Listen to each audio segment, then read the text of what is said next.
Bonjour, voici les actualités info bref de ce jeudi 15 juin. Plusieurs maires et des acteurs des milieux de la construction, de l'immobilier et du communautaire demandent au gouvernement Legault de coordonner rapidement une approche nationale pour lutter contre la crise du logement en augmentant l'offre de logement.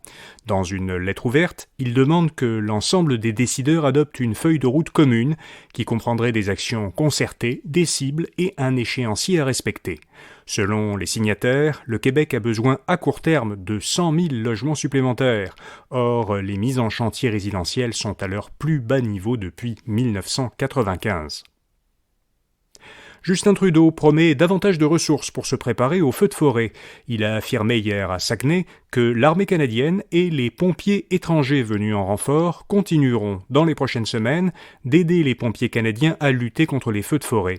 Le premier ministre fédéral dit qu'il faut investir en infrastructures, en préparatifs et en prévention pour tenter de minimiser l'impact des événements météorologiques extrêmes qui risquent d'être de plus en plus nombreux dans les années à venir. Il croit qu'il faudra aussi miser sur la formation des pompiers, des militaires et de la population. Le Canada suspend ses activités à la Banque asiatique d'investissement dans les infrastructures. Le chef de la communication mondiale de la banque, le Canadien Bob Pickard, a annoncé sa démission sur Twitter. Il soutient que la banque d'investissement est dominée par le Parti communiste chinois et il dénonce la culture toxique de l'institution. Il ajoute qu'il ne croit pas que les intérêts du Canada soient servis par son adhésion à la banque.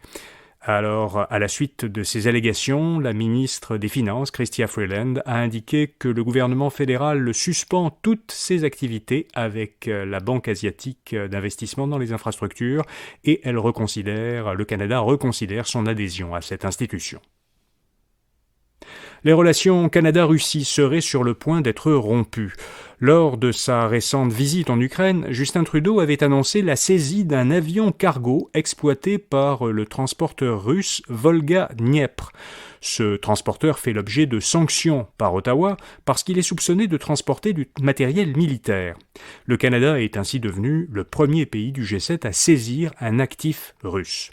Dans un communiqué, hier, le gouvernement russe a qualifié cette saisie de vol éhonté. Il prévient qu'elle entraînera, je cite, « les répercussions les plus graves pour les relations russo-canadiennes qui sont déjà sur le point d'être rompues ». Le communiqué précise que Moscou se réserve le droit d'exercer des représailles contre le Canada. Et puis les Lavallois peuvent désormais payer par débit Interac dans les autobus.